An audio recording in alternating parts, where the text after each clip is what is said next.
When you picture yourself greeting someone, most of you probably think of a friendly hello or a handshake, or maybe even a hug. But have you ever thought about what the proper way to meet someone in another culture might be? Or when at a friend's dinner party, do you ever pay attention to which hand you hold your eating utensils in? Sometimes I think we forget that every culture has their own set of customs and etiquettes. So that is why I think it is important we discuss a little bit about a different culture's customs and etiquettes. After doing some research online about the customs and etiquettes of Belgium, I decided to read into it a little further in Quincy Essentials.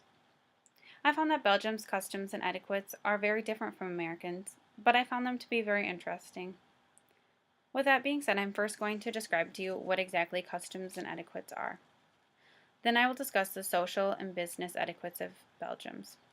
And lastly, I'll discuss the classroom rules of Belgians. A lot of you are probably asking, what exactly are customs and etiquettes? Customs and etiquettes are simply what are considered to be acceptable in social or official life. More specifically, customs and etiquettes are mainly referred to as the proper way to meet others, appropriate dress and meeting manners in business life, and the fitting way to attend a friend's dinner party. So now that we've talked a little bit about what exactly customs and etiquettes are, we're ready to discuss our first topic, the proper way to meet one another in Belgium. Usually, just a brief handshake will occur if you do not know one another. After a relationship has begun, that handshake would be replaced by 3 kisses. These 3 kisses are on the cheek. They're usually just near the cheek in the air, though, not skin to skin. Men will never kiss other men, though. They will always just give one another handshakes. So now that we've discussed a little bit about how Belgians greet one another, we can talk about how they socialize with each other. Usually socialization is done in the home or restaurant. Belgians will only invite their family or closest friends into their home, though.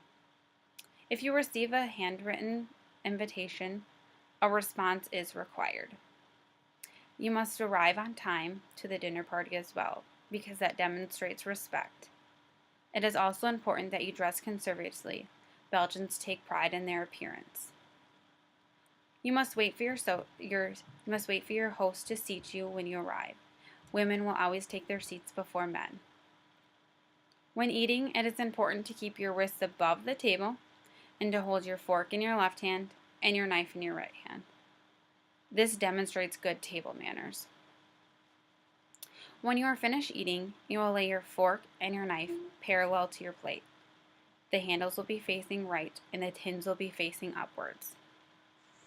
So now that we've talked a little bit about the proper way to socialize and how to greet one another in Belgium, we can discuss a little bit about the business life of Belgians. Usually a first business meeting with Belgians will be more social orientated than business orientated. This is because Belgians prefer to do business with people that they know. It is important to arrive on time, as being late could deem you unreliable.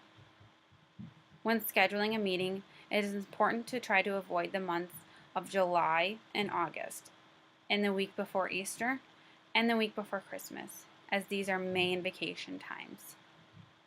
When in a meeting, it is also important not to remove your jacket. Women will be dressed conservatively in either a conservative dress or business suit.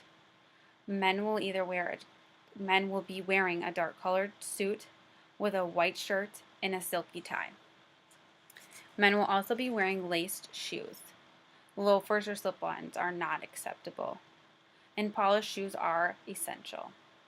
So now that we've talked a little bit about the business and social life of Belgium, we can discuss the classroom rules.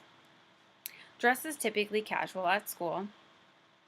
Majority of the students do speak English, and universities start in September and end in June. The grading system works from 1 to 20, 20 being the highest grade that you can receive. So now that we've talked about Belgium's customs and etiquettes, we can sum everything up. Today we have discussed what exactly customs and etiquettes are, the proper social and business etiquettes of Belgium, and the classroom rules. I'm sure you've noticed there are quite a few differences between the U.S. customs and Belgium's customs. So hopefully if you ever find yourself there, you will now be able to greet them properly and understand some of the appropriate ways to behave during a dinner party, a business meeting, or at schools.